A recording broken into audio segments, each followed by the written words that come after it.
Mm.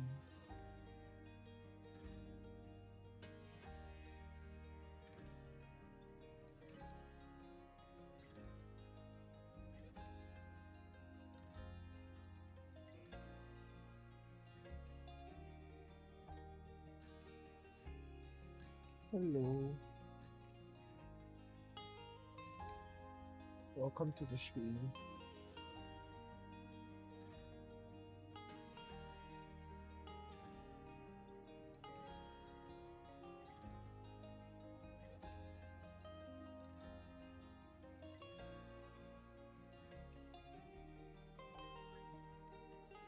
Yeah.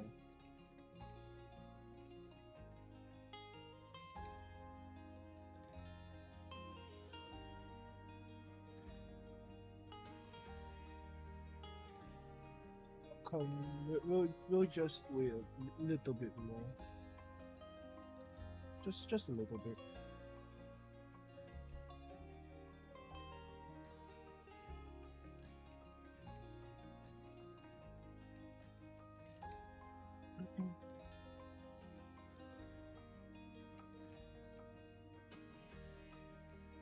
Wow, there's people coming in. No, never mind.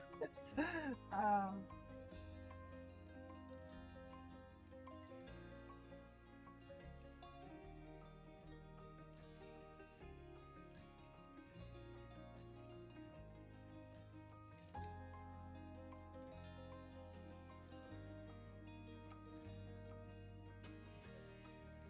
nice to meet you here.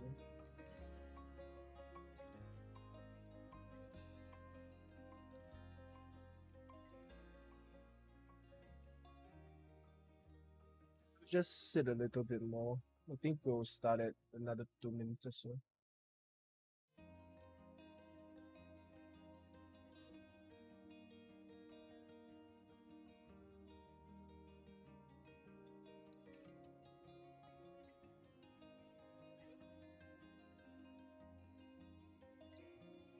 How's everyone?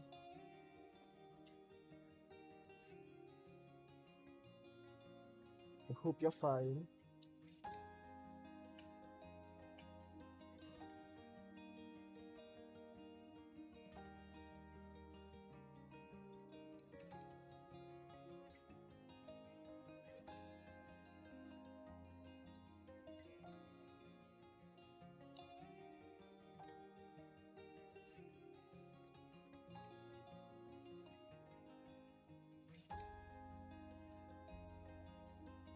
Hmm. I don't think anyone else will be joining us, so I think we can start soon.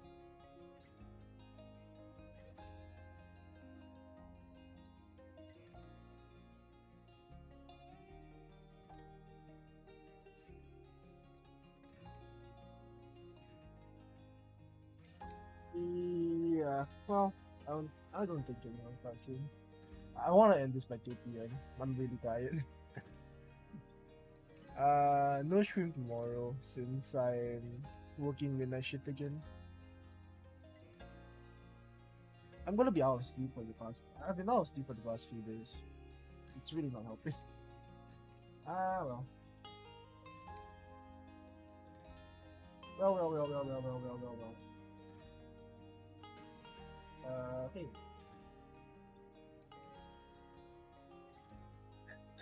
As you can probably see, I just made some last minute adjustments to the script, implying I will actually follow the script. Now, this is a very simple presentation. We'll move on to the next. I don't think I was gonna make it just the entire like 30 to 1 hour minute video, 1 hour video on why you should learn music theory, but then I just realized that's just dumb. And it's much better to just make it like a 5 minutes reason on why you should learn, reasons, how to make use of music theory, and then just try to get in a little bit of basics as well. I think that makes more sense in the long run.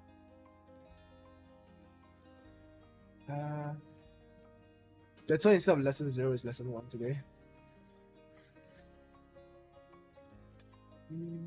Well, I'll treat this as my training to be an actual teacher in the next few years. I actually do want to be a teacher. Ministry of Education and stuff. Cool. But being a teacher in Singapore is really bullshit. You need to watch out for a lot of stuff. You're not trained on anything that a teacher should be trained on aside from teaching. And if you're teaching in tertiary education, you basically aren't even trained on how to teach either. You just trained on whatever subject you're supposed to teach and not trained on how to deal with students. It's kind of stupid. Which is why you see a lot of controversies regarding mental health issues and bullying in Singapore. Anyway, let's put all of those topics aside. Welcome to my stream on Basic Music Theory Lesson 1 by your friendly neighborhood cat teacher. Yes. This is how I'm doing this. You got a problem? Well. So, what is music theory? As the name music theory probably can tell, it's basically the theory of music. What makes music sound good? How do you write songs that sound good, that sounds progressive, that doesn't sound jarring to you? How to make stuff flow, how to perform better. It's very important in a lot of stuff, not just limited to classical as what people think most of the time when we talk about music theory. Music theory isn't just about classical music. Even pop music uses music theory here and there. In fact, music theory can actually help you to improv a lot in pop and jazz, especially. Playing in a band, music theory is also important. It helps you keep track of the time signatures, make sure you're playing on time, allows you to understand what chords you're playing. If you're the guitarist, you can just improv something out. If you're the bassist, you can improv from bass line. At the end of the day, it will help you improve your skills in actual music making as well. We won't cover most about oral here. Oral will be covered in a separate topic that I'm not that good at. So no oral, not much oral here at least. Oral is basically stuff like active listening, being able to listen up for what note is being played, being able to play by ear, stuff like that is oral. Oh, hello, welcome to the stream. We just started, so don't worry if you missed anything. We'll cover most stuff on paper. So time signatures, how to read notations, what kind of chords are there, arpeggios, stuff like that. Everything that's on paper most likely will be covered from grade 1 all the way to maybe grade 5, and if it is decent enough, we can carry up to maybe grade 6 and 7 as well. Grade 5 is the benchmark for any classical musician, because that's the, in ABRSM at least, you need a grade 5 theory in order to take 6, 7, 8 in practical. So we will cover up to grade 5. As I said before, it's very practical no matter what genre you're in. You can be in pop and you can learn music theory in order to improve some chords, understand chord progression, allows you to write better pop songs. You can understand how and why pop songs are written in the stereotypical 4 chords. It's nice. Jazz, you can learn all of the fancy 13th chords or the intervals that make jazz sound jazz. Same for swing, you can understand what swing is, how to write it out, how to form it, and what the time signatures are. A lot of different things you can learn just by learning music theory. It will help you out in your practical skills as well. So, as I said before, this is basically expanding on all of that. In pop and jazz, understanding time signatures allow you to get a better grasp of your songs. By recognizing chords, you can improv stuff out, especially if you're in a band. You want to make sure that as a guitarist or as a bassist, you want to improv something that doesn't clash. If you see a G chord on your notation, you can just play a G bass line or a G chord in order to make the entire song flow back instead of just being stuck there. I mean, that's what rehearsals are for, right? Understanding different dynamics and performance directions, especially this is more for classical, I guess. It's a soloist more. By understanding the different dynamics such as piano, pianissimo, and stuff like presto, allegro, cantabile, you can just understand the song better and make the song feel nice. Improves the entire quality of the song as well. Make it more expressive as well. Composing music, chord progressions, and cadence progressions will also help with that. So for today, we are just going to aim for simple grade 1 stuff, or at the very least the first few parts of grade 1 stuff. So we teach about note values, so different kind of notes. We'll only be touching the quavers. We won't touch any of the stuff with 2 lines or more, basically. Simple time signatures, so everything that is in the time of 4. Understanding both the treble and bass clef, and the 4 majors C, G, B, and F majors, and both of these clefs. We won't be touching too much on the more advanced stuff, that'll be for next time. So there's also a very super secret hidden strat of learning music theory. It sounds very impressive on a resume. Like if you put it on your resume, yeah, I learned music theory too. I'm really proficient in music theory. To be like, oh shit, man, you know music theory? Oh man, that sounds sick. You sound like an intellectual. That's the important part of it. It's really not. It's an added bonus. So my worst fear is just I look back and then I just realize I'm not even on the correct slide. Yeah, see what I mean? It sounds very impressive in the resume. Just add it in. Sounds very impressive. You sound like some big brain intellectual. So, hey. Intellectual categories. That's right. Learning music theory makes you an intellectual. That's the important part. Okay, so let me just. Oh no. Let me just. Whoop. Can I make this bigger? Okay. This is fine, right? Big enough? Hey.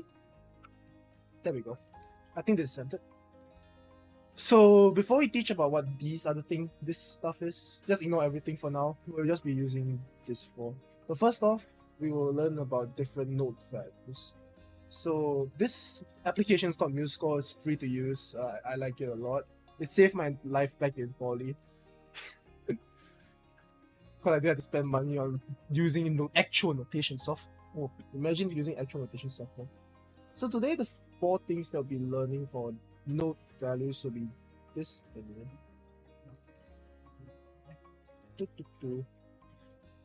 Ah man, it's been a while. Why is it not working? It's not working. Help.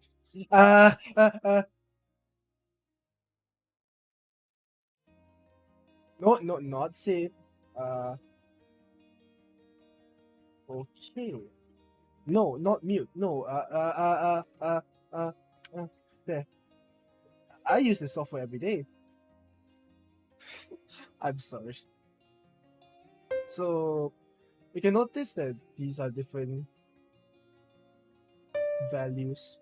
Just go down a bit. And the last one. Okay, so these are the 3, 4, 3, 4, 4. I can count. Good in music theory doesn't mean I'm good in maths, okay? That's the reason why I'm taking music. Okay, so these are the 4 different values we'll be learning. So, in no particular order, this is called crotchet. I should get a pen out, shouldn't I? Well, that's fine. I can just do this.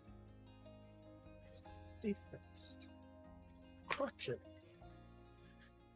Watch as I misspell everything. That'll be funny, right? The teacher misspelling everything. Stay fixed. No, I selected the note. Where? This is worth. So if this is worth 1, this is worth 2. I'll get into what that means in a bit. Just a call a minimum. Well, I can't. It's been too long since I used this software. These are called quavers.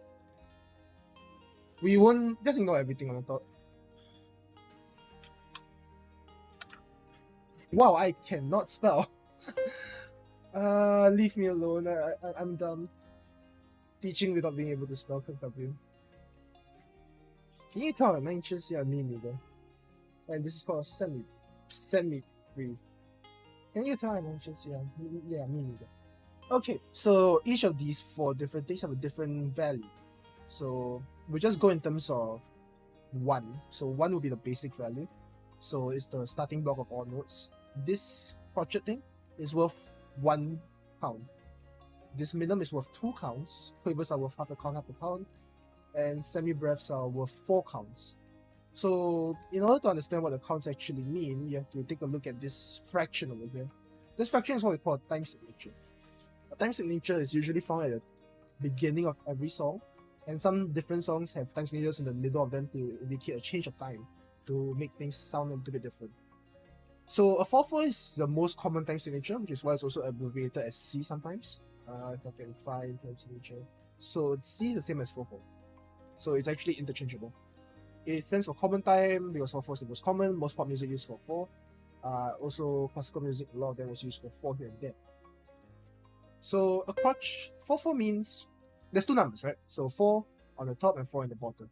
The 4 on the top means 4 of how many kinds of notes there are, and the bottom indicate what kind of notes that it's referring to. So in the case of 4/4, it's referring to 4 counts of crotchets in a bar. So every bar, there must be 4 total counts of crotchets before you can move on to the next bar. Of just flying over me. Anyway, so that's what C or 4/4 means. You need to have 4 crotchets beats in one bar in order to move on to the next bar, and every bar in the song will have that until it changes key signatures or until the song ends. There are exceptions, but we'll get into that in a later stream, or in a later lesson at the very least. So crotchets are worth 1, just 1 beat. Minimums are worth 2 beats, and quavers are worth half a beat each. That's why you can see here, this bar needs to have 4 crotchets. So there's 1 crotchet here. Minimum counts as 2 crotchets, so there's 2 crotchets, so there's 3 crotchets altogether. Quavers count as half a crotchet each, add them together, that's 1 crotchet. So that's how time signatures work. There are different other time signatures, but we'll get into that in just a little bit. Semirests are a bit special. One note counts as a full 4 notes. 4 crotchets, what am I saying? Well, somebody just came in. Hello. So these 4 are what we'll be touching on mostly for today's lesson. The next other 2 time signatures we'll be talking about is 3/4, which is commonly that wasn't my plan. Commonly used in stuff like waltzes or ballads. Wow, I'm an English teacher. And 2/4. So we'll only be touching on these 3 time signatures for today. Hello, welcome to the stream. So as I said before, C is for 4. So I think just to make things easier on all of us, we'll just make it as a 4/4 so that we can actually see what's going on here. Also now it's just a staircase of words, dude. 3/4 is the same as 4/4, except it's 3 crotchets to a bar. 2/4 is 2 crotchets to a bar. It's simple and self-explanatory. These 3 are what you'll see most common in the lower grades. 4/4 will be in most of the songs we play. 3/4 in more classic, more romantic period songs such as waltzes and ballads. 2/4 will be marching songs or songs with a military style to or marching style, because it's all in 1 2 1 2. So now that we know the note notations, what's my screen? No, it's not. Okay. So now that we know the notes and what they mean, we're gonna talk about what kind of notes there are in clef. So let me just delete everything real quick to make things neater on all of us. We'll just skip things to 4/4. That'll make things a lot easier. Okay, there we go. So we'll use this bar and we'll talk about middle C first. So middle C is the C in between. If you see a piano, the most middle, in the middle of the entire piano, there's a C note.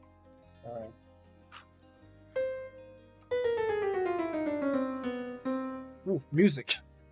So in treble clef, which is this clef over here, also known as a G clef because it starts with G. I'll talk about that in just a bit. This is the middle C. So in the piano, if you take a close look at the piano, I don't have a picture of a piano here. I should have prepared one. Oh no. If you look at the piano, right?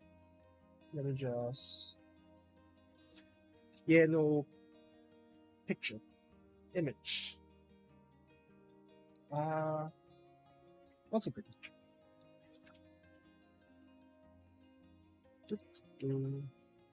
So if you take a look at this piano over here, right? No, it's all falling apart. So that's not what I meant to do. It's all falling apart. Okay, anyway, so if you look at this piano over here, you'll notice that there's a C right in the middle. So this C right here, right? That's what we refer to as the middle C. Because it's in the middle, and it's a C note. The middle C on the treble clef. Oh no, it's all It's all falling apart. I should have prepared better. Anyway, the middle C will be over here. So it's a bit different from the other clef, which is called the bass clef. We'll get into that just a bit. For now, we just focus on the treble clef. So treble clef looks like this. It's a squiggly line. Everything in music there is a squiggly line. So we start off with middle C, going up progressively. Is there a keyboard here actually? View. There is! Okay. I should have done this from the start. I'm dumb. Please don't hurt me, I'm dumb. Okay. So this is middle C, or C4. Not to be confused with the other C4 that blow people up. So if we continue up, it will be a D. Continue it. So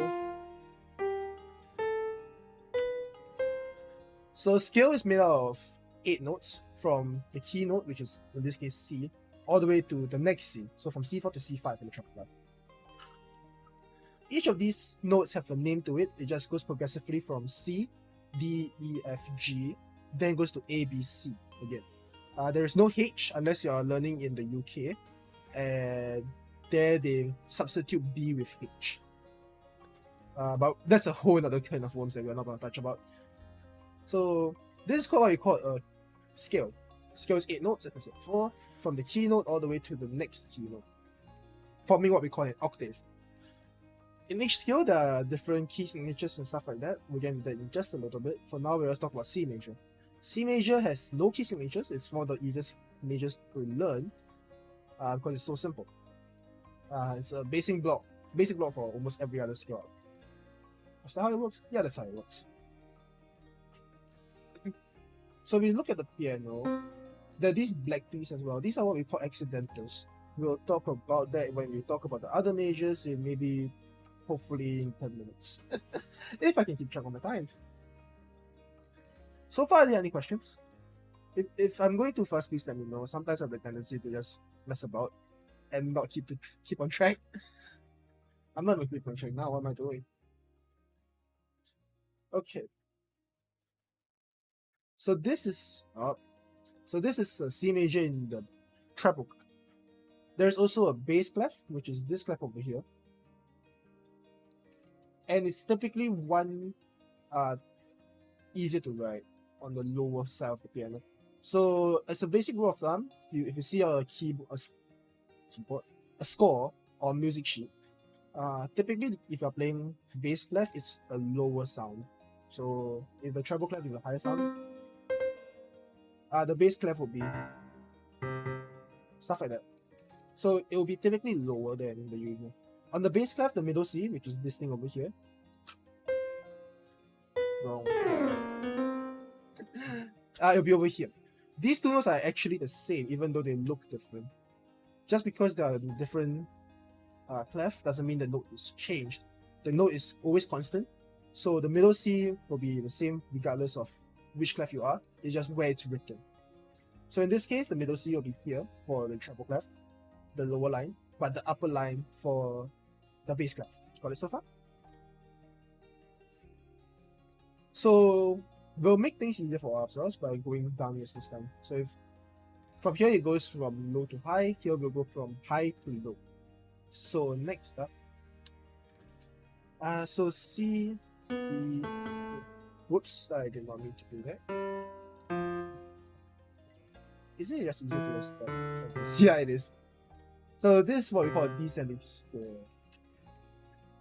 From low to high, we talk about this in the ascending scale. Ascending. Wow, I can't type.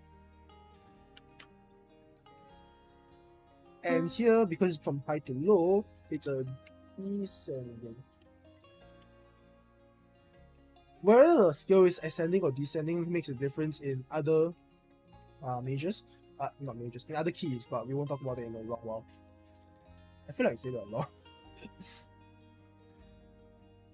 So if you notice between some of the notes there's a black key, these are called accidentals. They are basically a half step away from each other.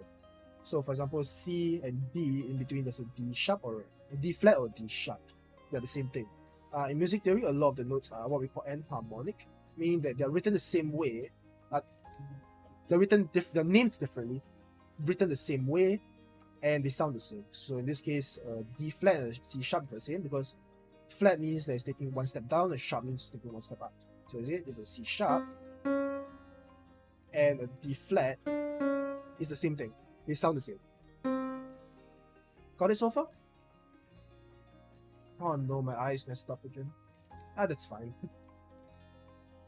So this is a C major, the basic major. When you're starting to learn an instrument, more often than not, I can think of a few exceptions, but more often than not, your first interaction will be in the C major. Most songs you play will be in the C major as well. I think one of the few examples I can think of is the violin, where you basically learn based on each line. Anyway, so now we'll talk about other majors as well. So C major is one major. There is a major, this is key signature, not a key signature. There's a key for every other note as well. So we'll talk about F major because F major is also one of the more common ones. So we call a major by whatever note it's beginning on. If it's a C major, the note will start on C and end on C.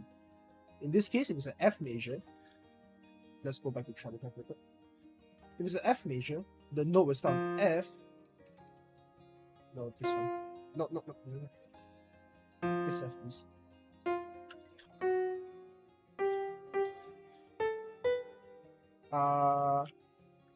Going up 8 notes and end on F as well. Now you notice that there is a B flat over here, right? Did I mess up a note? Wait a minute, I did. So let me just redo this. Okay, so you notice that on the B over here, I put this thing called accidental, a flat. If this B thing you mentioned, it's called flat. If it's a pound sign or a hashtag, whatever you call it, it's a sharp. In this case, you notice that I put a flat right next to the B, making the B flattened. Flattened. So it doesn't sound. Well, the reason for this is because it doesn't sound right, basically. So if you listen to this scale, this note doesn't sound right compared to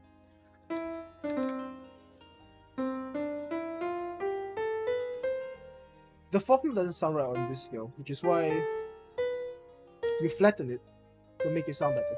The theory behind it is that from the fourth note to the fifth note, you need to have a full step. So each of am I going too fast? Nah, it's fine. So between each note is called a step. So from C to D is actually a full step because there's one note in between. So it's half step, half step. So the theory behind it is that you want to make sure that the fourth note here, it's a full step away. If it's just B to C, it's a half step. So it doesn't sound nice, doesn't progress well, meaning you flatten it to make a C. So if you're not writing what we call key signature, this is how you write it out. If you're using a key signature, each key has its own key signature. We'll just get into that in just a bit. So in F major, the key signature is a B flat. So you notice that once you add this in, it just counts as F major for the rest of the song. So if you take a look at some scores, right, you look at the beginning, there are a key signature and a time signature at the start of the song along the clef, right? The key signature basically tells you what key it's in. So if you can see, if you see a B flat, it's in F major. If you see a 1 sharp, which is this one here, it will be in G major. The easiest way to go about this is just by memorizing the first fifth and then going by what we call a circle of fifths. But we're just getting into it. Just hold on a bit. I should be the one saying that to myself. So similarly, if you're starting on G,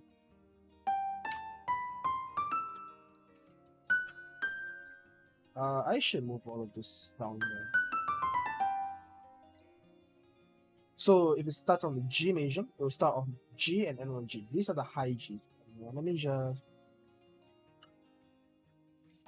No. Can I move all of them down again? Okay, cool, I can. So this is a G major. This key signature will affect the entire song. In this case, because we're only going here, it will affect this one over here as well. So this is an F sharp, it's not an F. And then notice that the black key is highlighted now. So that's how key signatures work. Each key has its own key signature.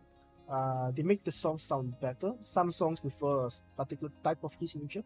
For example, the happier songs typically like to use E major as a happy-go-lucky one, whereas some other songs like to use flattened keys. In J-pop, a lot of them love using flat keys, to be honest.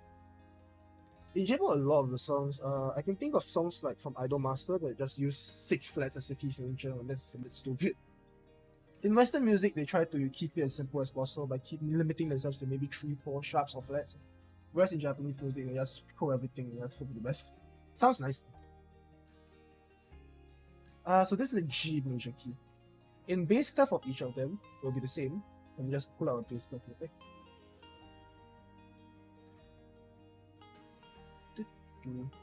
There we go. So if this is an F major key in the treble, nope, I accidentally opened the wrong thing. Nope. So let's just come here.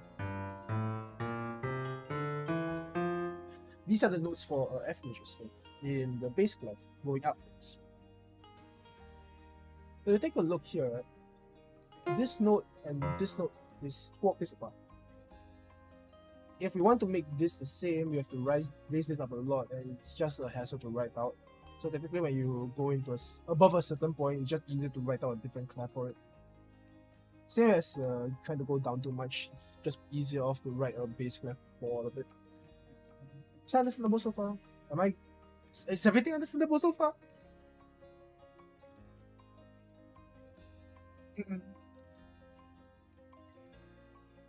Should be fine, right? Let me know if you guys want to clear anything up.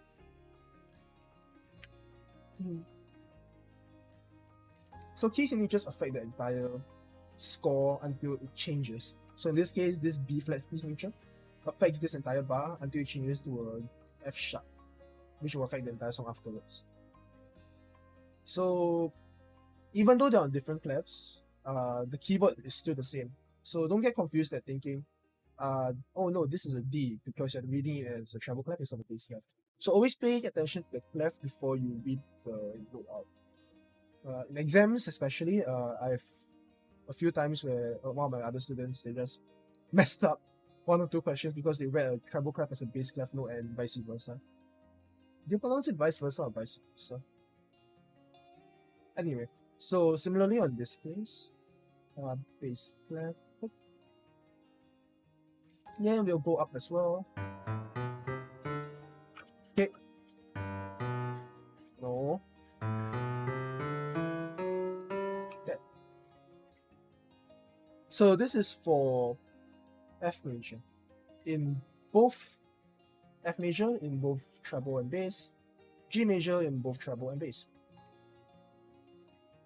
So now we want to also take note that clefs, key signatures, they are written differently in terms of which clef they're in.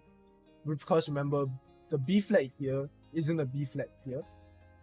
The third line on the bass clef is not B flat, it is B flat. So in this case, it's written in a different way. Is there a way for me to learn? Wait, I just realized I make things a lot easier on myself. View, new, no. Add instrument, is that how this works? No, edit. Hold on. Give me just a. Sorry.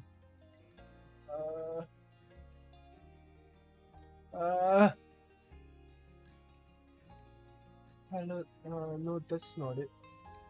How did I add instruments in the past? Oh, whoops. We are not talking about chords just yet. Is it here?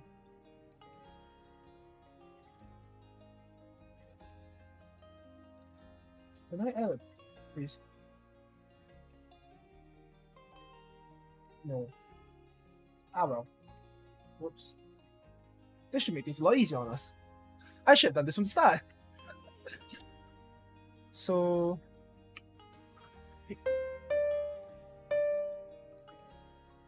let's just do this. So similar on this here will be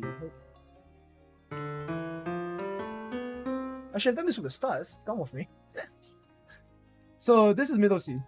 So we go from low to high. This is middle C. Then we'll carry on from this note to this note. That's how it works.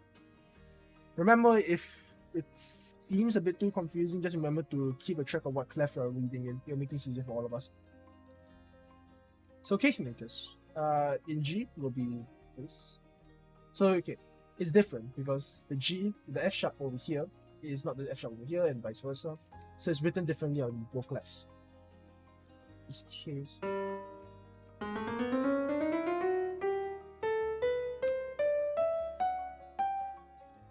Then same here.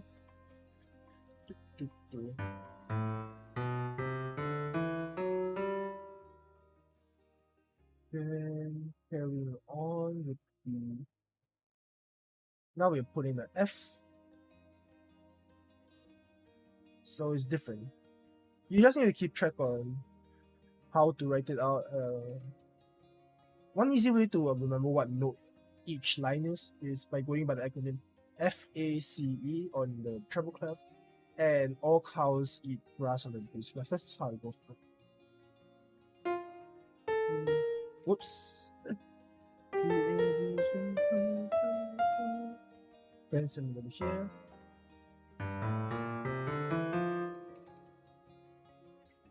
So just keep an eye on both of the clefs, make sure you're reading the correct clef, understand what notes they are, and you should be fine for just this part.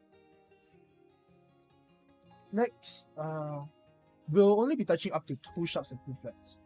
I think the next time we will do up to 3 as well, but I think that'll be a topic for a very long time. For grade 1 ABRSM, the basic is just understanding. Someone just came in left. Oof. It's just understanding basic clefs and key signatures. So it's just C, F, G, and D.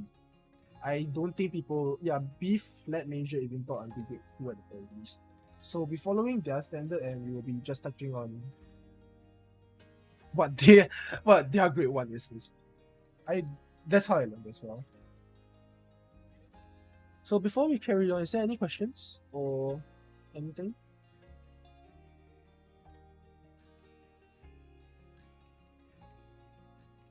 Okay.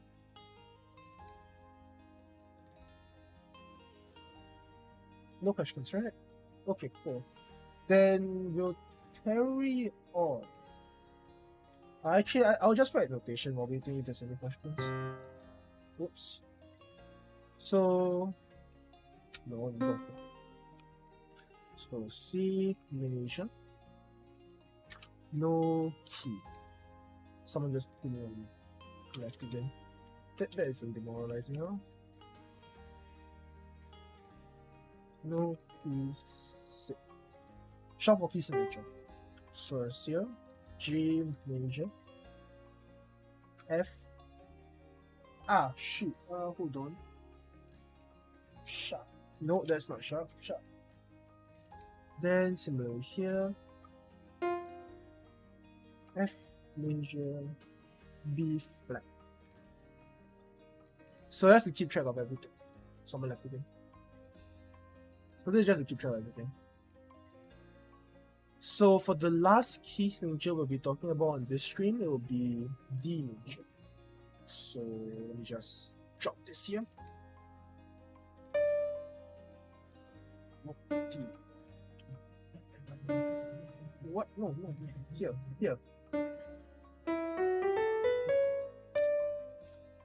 Then similarly here, D. Oops. So, okay. There we go. D major has 2 sharps. It will be F sharp, C sharp. So we have this thing called the circle of fifths. Basically meaning that an easy way to understand the circle of fifths is from a key with sharps to the next key with sharps, you just throw in 5 notes. So if you're trying to figure out what the next sharp is, so from 1 sharp to 2 sharp, you're trying to figure out, if you can't remember what the next sharp in D major is without looking at the key signature, just remember this thing called the circle of fifths. So G major, right, it's F sharp. So we take 5 notes from F sharp. So it'll be a C sharp, right? That's the thing we call circle of fifths. It'll be the same for every other key. If you're trying to figure out a key signature without being able to see a key signature, such as in exams, when they just ask you, what is the sharps in, for example, E major, and you just can't remember what 4 sharps are, that's the easy way for you to find out. Just use the circle of fifths. Also, if you're going from the G major to D major, again from 1 sharp to 2 sharps, and you can't remember what's the name of the major, same thing, circle of fifths. So from G, 5 notes, A, B, C. I say 5 notes because G counts itself as a note. So remember, so C sharp. That's how it works. It's same for the major keys. Same for the flat keys, sorry, major key. They're all major keys here. So if you suddenly can't remember and you're in the middle of an exam, just don't panic. Just remember, in music theory, almost everything is in fifths. Does that make sense so far?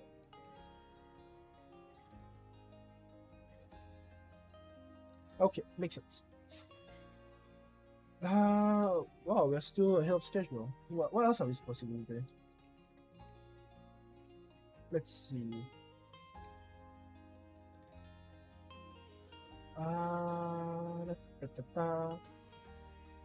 Right, simple time signatures. Let's talk about the applications of time signatures in music, shall we? Oh, big words. Application of time signatures.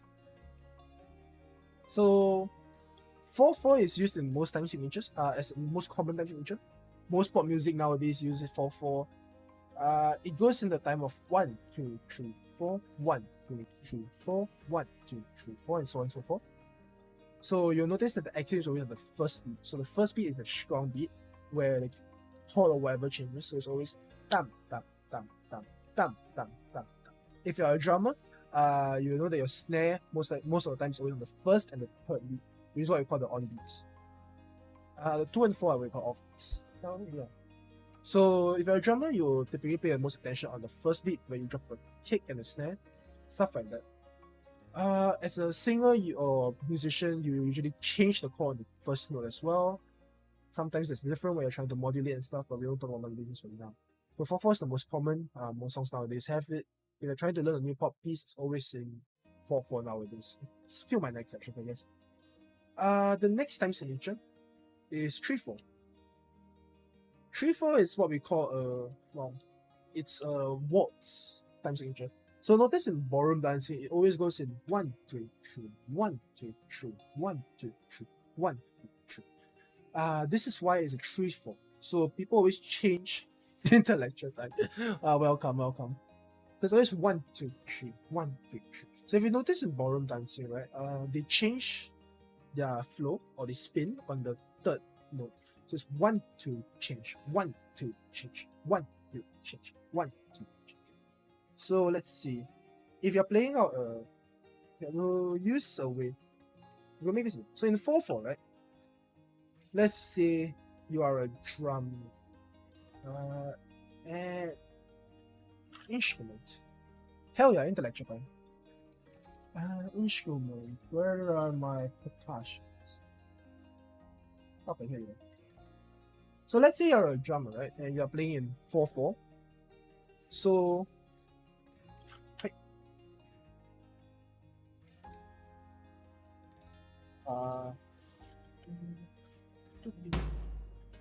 no, I need an actual drum set for this.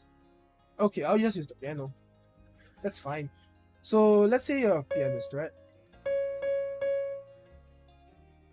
So if you're playing 4/4, normally how you will go in terms of articulation is you do what's called an accent on the first beat.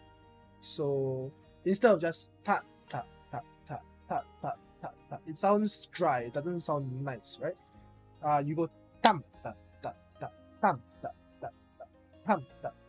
So you always accent the first beat to make things sound nice. It gives your song a sense of flow. Similar for a 3/4, it's always a 1, 2, 3, 1, 2, 3, 1, 2, 3. It's not just 1, 2, 3, 1, 2, 3, 1, 2, 3, 1, 2, 3. It always accents on the first beat. It also lets the dancers know when they're going to change, especially in ballroom dancing where you have classical movements. So the accent on the first beat to make sure the dancers know in 2 more beats they're going to change as well. Change spin, stuff like that.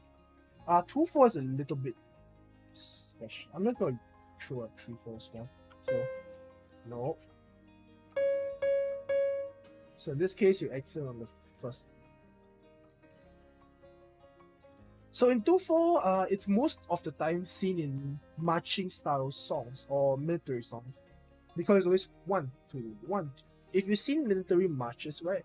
You notice when they are marching in contagion, the platoon leader or whatever will always go left, left, left, right. So in this case, they stretch the left, so it's left in 1 2 1 2 1 2. So here they go 1 1 1 2 1 2.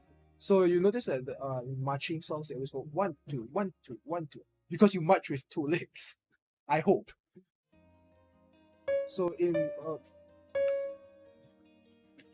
so you always accent the first beat in order to make sure your platoon is on track. So it's always left, left, left, right, stuff like that, right? So that's marching. So different time stages have different applications for different purposes. For example, 4/4 is for pop music with a sense of flow. 3/4 is to have the nice elegant style with waltzes and ballads, stuff like that. 2/4 is used most commonly as marching styles. There are performance directions to make things clearer. We'll talk about that in the near future. So is there any other questions you would like to ask before I carry on with maybe yeah, are there any questions before I show you guys some applications of chord progression and stuff? Chord progressions? Is it too fast? Let's talk about simple directions. So if you take a look at sheet music, right? Let's see. Suzuki, the violin book 1. Let's use the violin book because I know where to find it. Is this strictly legal? You're right. Not the strictly legal, is it? It's fine. I've done it before on stream before. So it's fine, right? I've shown it stream. I'll just preview it. I don't need it. I only need to show like 1 or 2. Only to show 1 or 2 songs. Let's see. So, for example,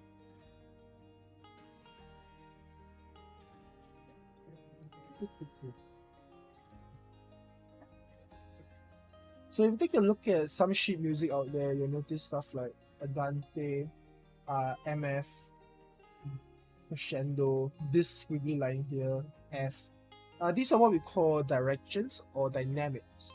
They indicate on how to play a song better. So instead of just having a still song with no sense of expression, no musicality, that's what a lot of people say, you typically want to just add these in, to show, look, I know what they're writing. Composers write them in for a reason, based what I'm trying to say. Andante means to play a song slow. The easiest way to deal with all of these keywords are just to really memorize them, because it's just too many keywords. Unless you actually know the language of the keywords, in this case will be Italian. I think it'll be quite a challenge for you to just on the fly just know what it is. So Andante means to play slow. There's stuff like moderato, which means to play it moderately. Sometimes it's easy to guess, because some of the more famous ones, Allegro, moderato is just moderate. Sometimes you just, oh, okay, this sounds like a word in English. It must be that word. So if you're wondering what dolce means sweetly. So different ways of writing, different ways of playing a song with these kind of expression and stuff can really change how the song feels and flows. For example, playing a song with accents on the first and the third beat, as well as playing it slowly, can make it sound very slow, solemn, very grave as well. Whereas playing a little bit faster, accenting on the first beat, and playing maybe with, if you're playing on the violin, maybe a bit of what we call vibrato, you can make a sound a lot sweeter, dolce, basically. Allegro just means to play fast. Ritardando over here means start very slowly. So we have a lot of different kind of stuff to take note. Different way of playing can also show a different kind of world. For example, marching. Marching songs, they always go powerfully on the first note of each tune. So if you have a drum set or a drum contagion, it's always just bam bom bam bom bam bom, because they excel on the first beat. That's how to increase your expressiveness. You don't just go bam bam bam bam. If you do that, your entire contagion will just be like wondering what the heck are we supposed to do, because it's just too messy. They don't know what is supposed to happen. But if you let them know on the bam, you go on the left, tom, you go on the right, which means you accent the first beat. They'll be okay. We know where this is going. Yeah.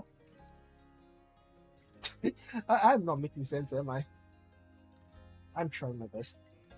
Sometimes that's all I really can do. For waltzes, you want to make it expressive as possible. We use what is this thing called a slur to indicate. No, not those kind of slurs. We use this curved line. Can I find it here? No, those are brackets. Those are accidents. Ornament. No, ornaments are the same things. Never mind. I can't find it. But basically, we use this thing called a slur to indicate phrasing. So, for example, in a lot of music, you notice that it repeats on itself. So it's always what we call a high scriptron. So it's always what we call a verse, chorus, verse. The lyrics may be different, but the song, the notes are the same. We call these phrases basically. So in different kind of music, for example, pop music, they classify phrases in terms of ABA. Most of the music will classify as ABC or ABA. Phrases in classical music, for example, in the Romantic period especially, they like to use phrases to indicate when one part of the song ends. It's moving to the next movement or the next section. In a ballroom dance, they use this to indicate when they're going to change beats, change dances. Because in ballroom culture, they have to change dances here and there. They use phrasing to indicate when dances are supposed to change. It's quite interesting, really. Music history plays a big part in music theory as well, and vice versa. In Baroque pieces, which means the first few, the boring pieces basically, they typically don't have much directions because they were using a harpsichord instead of piano, so they can't exactly do a lot of the expressiveness via dynamics. So they try to make things as accented as possible. That's how harpsichord players are. There's a lot of interesting things you can do with music theory once you get a hang of everything. Are there any questions for me?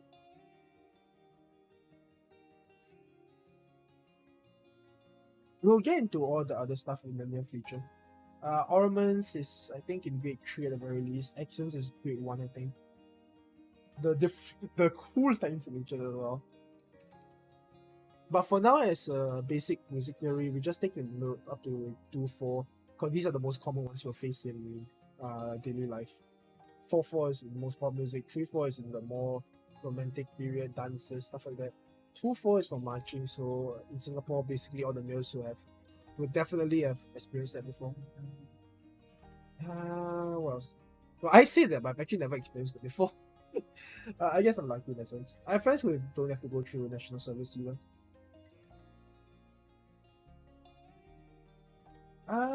Is there anything I can go through in the last 6 or so minutes? I'm not sure. Is there anything I can... Let me think. No, I think for grade... Actually, is this one for grade 1? Grade 1 is pretty simple, now that I think about it. Well, not really. It's still a bit of a mess. I don't think I explained everything as well as I could have. So, basic rule of thumbs, we'll just go a bit of an overview. Keep track of what clef you're reading in. We'll take a look at the key signature. I think next time we'll do sample grade 1 paper. Yeah, I think next week. Next week we'll do a sample grade 1 paper. Let's see. So remember, take a careful look at what key you're in, what key signatures you have, what notes that you have. some questions in grade 1 exams, right, they like to trick people by going like, they remove the time signature entirely, and they ask you, and they put accidentals in, of course, and they ask you, what key is this? So, for example, they do this, right? And of course, it's a summon of different notes, not just in C major. They just do this. They remove the time signature, the key signature, and they just go. So, what key do you think this is in? For now, it's still easy because there's only like 3 or 4 majors that you learn. But in the future, minor, everything comes in as well. It's just a bit problematic. Similarly, they can also ask you questions on, without a key signature, fill in keys accidentals, meaning putting a sharp, for example, adding a sharp or flat to make a key. So, for example, they give you a G major scale without an F sharp key signature, and they just tell you fill in the keys, the accidental you need. Stuff like that. Other common questions include time signatures, where they ask you to fill in a given note value to complete the time signature, or they ask you, here is a assortment of a few notes, bar them up correctly so that it matches time signature. Those are all common questions. The last question in the exam is always, they give you a short excerpt of a song. Then they ask you questions like, what key is this song in? What's the highest note in this song? How many accidentals? What are the intervals? A lot of these kind of things. We'll talk more about intervals now, actually. Sure, let's talk about intervals now. So intervals are basically the distance between 2 notes. So for example, let's go back to 4/4 real quick to make things easier on our eyes, because my eyes are really screwed. So for example, from middle C to upper C, right? The in between these 2 notes, the space between them is what we call an interval. Intervals can be any number but in grade 1, we'll just talk about up to 8. So this is what we call an 8th interval.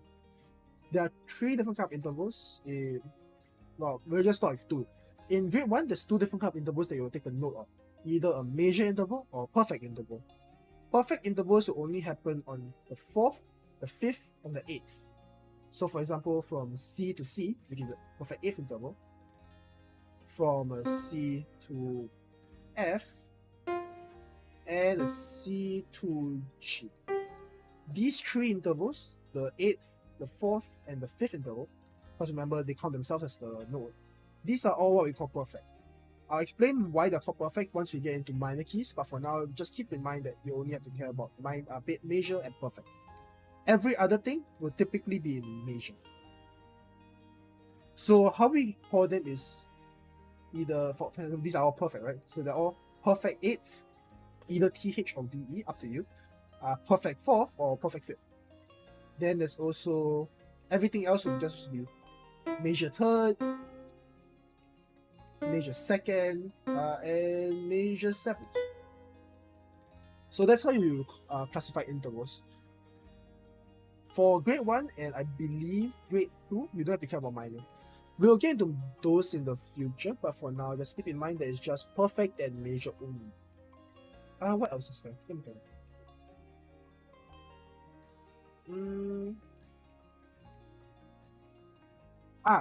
So it isn't just limited to 2 notes apart, right? So it's also, for example, it can also be a chord, and this is a 2nd interval. You notice that 2 notes in 1 chord still take up only 1 beat because they're played at the same time. So it can also, chords can also look like this. Then in the upper grades, like the grade I'm currently taking, you have chords that look like this. And especially if you're playing jazz, right? So jazz, they follow a whole different set of rules that I will not cover here, because I am not professionally trained in jazz, but I do take jazz here and there. So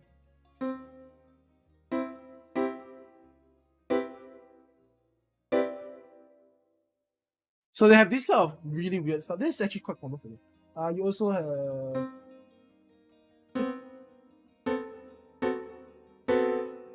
shit like this.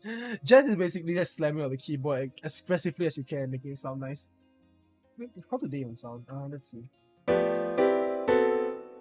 Yeah, basically. Of course, there's also different beats as well. Oh, right. We can also talk about BPM before we end up the stream. So BPM or beats per minute, it's another way of saying tempo. Show. There are two ways to write tempo.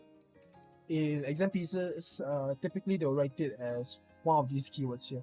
But one way is to use this. For example, this means wrong one. I can't see properly. I'm sorry. So crochet equals 80. This means that there are supposed to be 80 crochet beats per minute, meaning it's quite slow. So if I play this as a sample,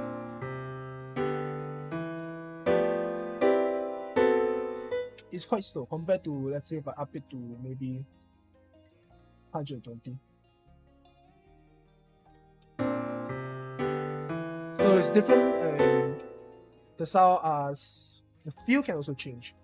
Allegro means to be slow, same as lento, and it just gets faster and faster until presto. There's something even called faster called prestissimo. We'll talk about it in the future. We also have stuff like dynamics, right? We went through dynamics just now. So dynamics, stuff like F, MF, P. So they're all shortened forms of what we call dynamics. So F stands for forte, MF stands for no, not misfortune or the slow. It stands for moderato forte, meaning moderately loud. Forte means loud, piano means soft. The piano's full name is actually pianoforte, which just basically means because it's able to play both loud and soft. Interesting tidbit. We also have stuff like remember the long line, the thing that looked like some stupid inequality from fractions back in when you're taking algebra? That just means to go what's that called? It's crescendo or decrescendo. If it's going from big N to small n, it's called a decrescendo, meaning it goes from loud to soft. And if it's the other way around, from a small n to the big N, it means from soft to loud. For grade 1 and I believe grade 2, the most is PP and FM. So that just means fortissimo. PP means pianissimo. It just means softer than piano and louder than forte, but respectively. MP, MF, they're effectively the same. Moderately soft, moderately loud. Yeah, I believe that's it. Oh, one more. The one that we also went through just now. It's called ritardando, RIT, or some classical pieces like to just abbreviate as rit or retard. It just tends to go slow, starting to die off basically slowly.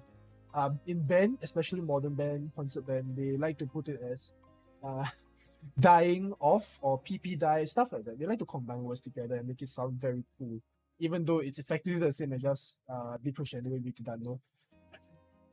Remember, music theory is about sounding as cool and intellectual as possible. It's really not. It's a fun subject. I'm not the best teacher about it, but I'm gonna try my best to try to teach the amazing world of music theory. After all, it's one way I can build up confidence as a teacher, right? Honestly, today's stream is actually pretty good. I'm very thankful for everyone that came in today. Next lesson I think will be in 2 weeks. We'll cover a little bit more on accidentals. We'll talk about natural. We'll talk about other dynamics and performance directions, and then we'll do a sample paper for ABRSM. Hope to see all of you there. I think it will be on Chinese New Year. Sure. Let's do the stream on Chinese New Year. No, let's do it on the week before Chinese New Year. I'll be busy then. By then I should have a schedule thingamajiggy and an actual end slide up. So for today, I think I'll end up the stream today. Now, end of the stream today for today. Yeah, professional English speaker. I speak for a living. Well, thank you so much for coming in. I really hope you learned something new. And tomorrow there will be no stream because I'll be working midnight. I'll be streaming on Wednesday again. Probably Magic the Gathering again. So I hope to see all of you there. Thank you for coming to the stream and hope you have an amazing day ahead of you. Goodbye.